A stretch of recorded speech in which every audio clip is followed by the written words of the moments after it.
Okay, இந்த ஜேர் வந்து இது மூலியமாக நான் அந்த ஜேரை வந்து ஏரில் பறக்க வைக்க போகிறேன். இதுதான் இதில் உள்ள ஒரு கான்செப்ட், சக்தி, பவரு. பார்த்துக்குங்க, வேறு எதுவுமே இல்லை, சாதாரண தான். கிளாத்தை போட்டு வச்சுருக்கேன், நல்லா பாருங்கள்.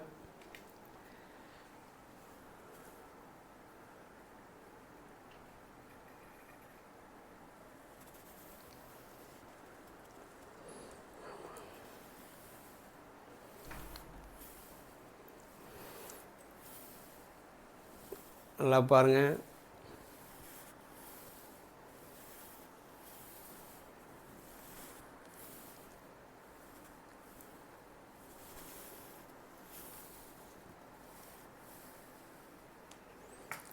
லைக் அண்ட் ஷேர் பண்ணுங்கள், சப்ஸ்கிரைப் பண்ணி பாருங்கள் நம்ம சேனலை.